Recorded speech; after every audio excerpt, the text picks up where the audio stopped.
I always knew Uncle Frank would try to steal our family business. Even as a child, I saw the way he looked at my father's success. The barely concealed envy whenever Dad announced another record quarter. What I didn't know was how far he'd go or how thoroughly I'd make him regret it. Martinez Construction had been my father's life's work.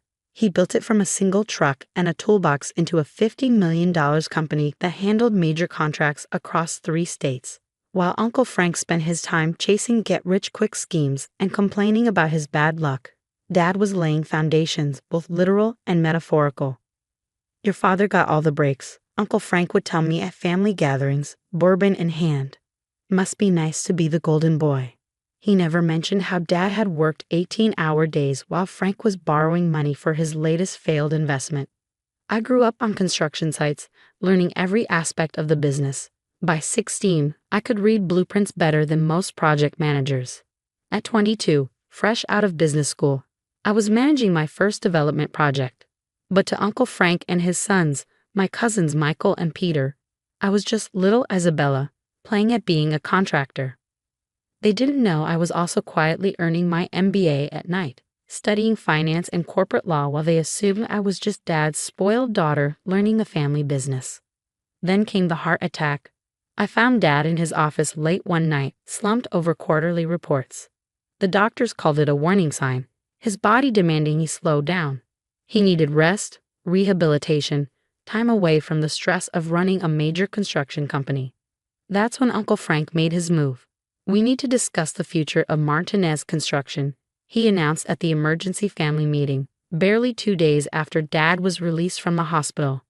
The conference room felt smaller than usual, cramped with tension and unspoken agendas. I sat quietly, watching Frank position himself at the head of the table, Dad's seat. My mother, still exhausted from hospital vigils, looked uncertain. My older brother Alex, who had never shown any interest in construction beyond his guaranteed paycheck, was texting under the table. "Carlos," Frank addressed my father, who sat pale but alert in a corner chair, "you need to think about succession, about strong leadership during your recovery." His pause made it clear he didn't expect much recovery to happen.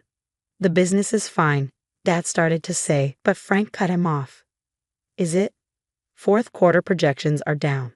The Riverside project is behind schedule. The Sullivan contract is shaky." He spread his hands on the polished conference table. "The company needs experienced leadership, someone who understands the industry, who has connections." "Like you?" I couldn't help asking. The sarcasm in my voice made my cousin shift uncomfortably. Frank's smile was cold. "Actually, yes. I've already spoken to several board members. They agree changes need to be made." "You what?" My mother's voice cracked with disbelief. "It's just business," Frank said smoothly. "Nothing personal. But let's be realistic. Carlos needs time to recover. Alex has his own interests." He glanced at my brother, who had finally looked up from his phone. "And Isabella. Well, this is the kind of business a young woman should have to worry about." The room erupted in overlapping voices. My mother was crying. Alex was demanding to know what connections Frank had actually made. My cousins were smirking, already imagining their new positions of power. I stayed silent, watching Dad. His face had gone gray again, but his eyes met mine. In that look, I saw something that broke my heart, fear. Not for himself, but for the company he'd built, for the hundreds of employees who depended on it, for the legacy he'd worked so hard to create. "I have the proxy votes," Frank announced, his voice cutting through the chaos. "By this time next week, I'll be CEO of Martinez Construction. Don't worry, family will still be taken care of." His smile didn't reach his eyes. "Small salaries, of course, nothing excessive. We'll need to cut costs." Dad started to stand, but I put a hand on his shoulder. "When's the shareholder meeting?" I asked quietly. "Friday, 10 a.m., Frank replied, looking surprised I even asked. "Though it's really just a formality at this point." I nodded, already pulling out my phone. "Thank you, Uncle Frank. That's very helpful." "Isabella," he said condescendingly, "I know this is upsetting, but business is business. You'll understand someday." I looked up from my phone and smiled. "Oh, I understand business perfectly, Uncle Frank. Better than you think." The next 3 days were a blur of activity, most of it carefully hidden from my family's view. While Frank was measuring Dad's office for new furniture, I was in meetings he knew nothing about. While my cousins were planning their new executive positions, I was making calls that would change everything. Wednesday night, my phone rang. It was Mr. Chen from the investment firm. "It's done," he said simply. "The paperwork will be ready tomorrow morning." I thanked him and hung up, staring at the spreadsheet on my laptop. 6 months of careful planning, of quiet investments and strategic moves, all leading to this moment. I'd seen Frank's takeover attempt coming long before Dad's heart attack. I just hadn't expected to have to move so quickly. Thursday morning, I visited Dad in his home office. He was reviewing project files, still trying to keep things running despite doctor's orders to rest. "Papa," I said softly, "do you trust me?" He looked up, his eyes tired but still sharp. "With my life, Maija. You know that." I placed a folder on his desk. "Then I need you to sign these, and I need you to not ask questions until tomorrow's meeting." He studied my face for a long moment, then nodded and reached for his pen. That night, Uncle Frank called. His voice was smug, practically dripping with false sympathy. "Isabella, sweetheart, I hope there are no hard feelings about tomorrow. Change is hard, I know, but it's for the best. I'll make sure you keep your project manager position, with supervision, of course." "That's very thoughtful, Uncle Frank," I replied, watching the city lights from my apartment window. "I look forward to tomorrow's meeting. It should be educational." That's the spirit.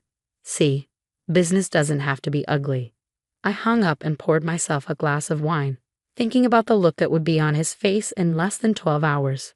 Friday morning, I dressed carefully in my sharpest suit, the one I usually saved for major client meetings. The boardroom was already full when I arrived.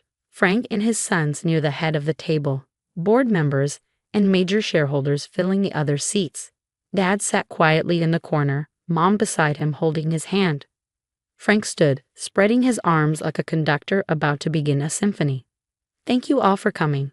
As you know, recent events have made it clear that Martinez Construction needs new leadership.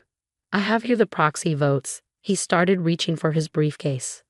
"Actually, Uncle Frank," I interrupted, "before you continue, I think we should review the current shareholder structure." He frowned. "That's unnecessary. I have the votes. The votes you arranged last week?" I smiled, pulling out my own folder. "Those were based on outdated information. Maybe we should discuss who actually owns Martinez Construction now." The boardroom fell silent as I opened my folder and began distributing documents to each person at the table. Uncle Frank's face flickered between confusion and annoyance. "What is this?" he demanded, snatching up his copy. "The current shareholder register of Martinez Construction," I replied calmly. "Updated as of yesterday. You'll notice some significant changes." Frank's eyes scanned the document. I watched as his expression shifted from irritation to disbelief to something close to panic. His hands began to shake. This is impossible," he stammered. "Is something wrong, Uncle Frank?" I asked innocently. "You seem surprised that someone else might understand how to acquire controlling interest in a company." Michael, my cousin, grabbed the paper from his father's hands. "What the hell? Where did these shares come from?" I stood up, commanding the room's attention. "Let me explain. For the past 6 months, I've been quietly buying shares through various investment vehicles. Some from minor shareholders, some through carefully structured deals with investment firms. As of yesterday morning, I control 51% of Martinez Construction." The boardroom erupted. Board members were flipping through the documents, verifying the numbers. My mother was staring at me with her mouth open. Dad was smiling. "You can't do this," Frank shouted, his face turning red. "These transactions weren't approved." Actually, I picked up another document. They were all perfectly legal. "You see, Uncle Frank, while you were busy courting board members with golf games and expensive dinners, I was studying securities law and corporate governance. Every purchase was properly registered, every transaction documented." Peter, my other cousin, jumped to his feet. "This is a trick. She's bluffing." I nodded to Mr. Chen, who had been sitting quietly in the corner. He stood and introduced himself to the room. "I represent Kingston Investment Partners. We can confirm that all transactions listed are legitimate and properly recorded." Frank slumped in his chair, the reality of the situation finally hitting him. All his careful planning, all of his backroom deals, undone by the niece he'd never taken seriously. But you're just a project manager," he whispered. No, Uncle Frank. I'm a project manager with an MBA in corporate finance and enough business sense to see your takeover attempt coming months ago. I turned to address the entire room. I know some of you supported my uncle's bid for control, believing he could provide stronger leadership during my father's recovery. Let me tell you what his actual plan was. I clicked a remote and documents appeared on the boardroom screen. These are records of shell companies Frank has been setting up. He planned to divert contracts to these entities, essentially stealing business from Martinez Construction while extracting maximum profit for himself. He would have stripped this company bare within a year.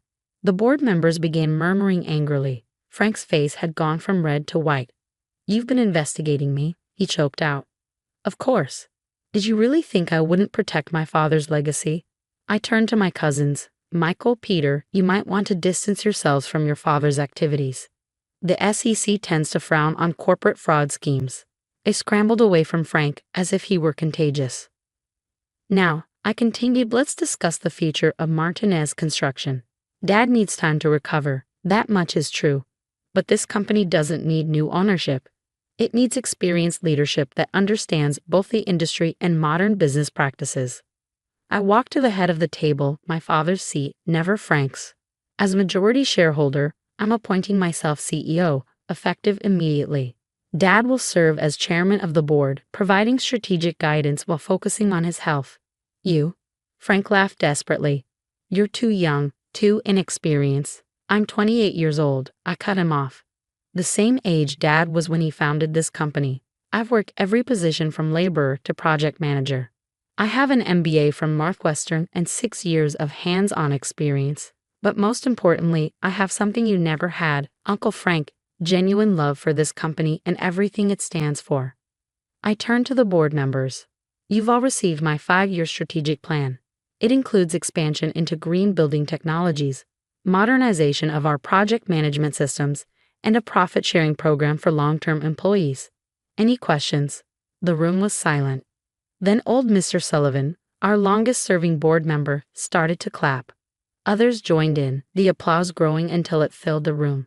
Through tears, I saw my mother beaming with pride and Dad giving me a subtle thumbs up. "This meeting is adjourned," I announced. "Uncle Frank, security will escort you out.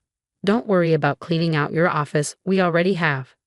As Frank was led away, still protesting, Dad walked up and hugged me tight. "You knew," he whispered, "about Frank's plan?" "For months. I've been preparing for this since I first noticed him quietly buying shares last year." "No," Dad smiled. "I mean, you knew I gave you those first shares when you were 16, not just as a gift, but as a test. To see if you'd understand their value, if you'd learn how to use them wisely." I hugged him back. "Of course I knew, Papa. You taught me that everything in business is a lesson if you're smart enough to learn from it." The next few weeks were intense. I implemented the changes I'd planned, modernizing systems that had grown outdated, introducing new technologies that would keep us competitive. Some old guard managers resigned, uncomfortable with taking orders from a young woman. I replaced them with talented professionals who cared more about competence than gender or age. Uncle Frank tried to fight back, threatening lawsuits and claiming family betrayal. But his own paper trail of planned fraud killed any sympathy he might have found. His social media rants about his ungrateful niece only made him look more pathetic. 3 months later, I sat in my office, previously Dad's office, reviewing quarterly reports. Our numbers were up 25% from the previous year. The Riverside project was back on schedule. The Sullivan contract was secure, and we had just won the biggest green building contract in the company's history. A knock on my door interrupted my work. It was Alex, my brother, looking uncharacteristically serious. "Hey sis," he said, shifting uncomfortably. "Got a minute?" "For you?" "Always." He sat down, fiddling with his expensive watch. "I've been thinking, maybe it's time I actually learned the business. Not just collecting a paycheck, but really understanding it. Think you could teach me?" I smiled, remembering all the times he'd mocked my dedication to learning every aspect of construction. "Start Monday, 6 a.m. sharp. Wear work boots." He groaned but nodded. "Thanks, Isabella. And I'm sorry I never took you seriously before. What you did, it was amazing." "It wasn't amazing," I corrected him. "It was business. But if you're willing to learn, really learn." I'll teach you everything Dad taught me, and a few things I figured out on my own. That evening, I visited Dad at home. He was looking better, the color back in his face, the spark back in his eyes. We sat in his garden, sharing a bottle of wine. I got a call from Frank's wife today, he said. He's taken a job as a sales manager at a small construction supply company in Nevada. I sipped my wine. Good, far away from here. You know, when I started this company, I dreamed of passing it on to my children. I just never expected that your daughter would end up running it. I teased. That either of my children would love it as much as I do, he corrected me. But you proved me wrong. You didn't just save the company from Frank, you made it better. I looked at my father, the man who had taught me everything about business and life, who had trusted me with his legacy even when others doubted. No, Papa, I said softly, we made it better. We always were a good team. He raised his glass. To Martinez Construction, past, present, and future. I clinked my glass against his. To family, the real kind, the ones who build you up instead of tear you down. The sun was setting over the city, painting the sky in shades of orange and gold. Somewhere out there, Uncle Frank was probably still cursing my name, still believing he deserved what I'd earned. But that didn't matter anymore. What mattered was sitting right here, a father and daughter who had built something remarkable together, who understood that true success comes not from scheming and betrayal, but from hard work, integrity, and the courage to stand up for what's right. Martinez Construction wasn't just a company anymore. It was proof that sometimes the best person for the job isn't the loudest or the most confident, but the one who quietly prepares, who learns everything they can, who takes nothing for granted. And sometimes, just sometimes, they're the person nobody saw coming until it was too late.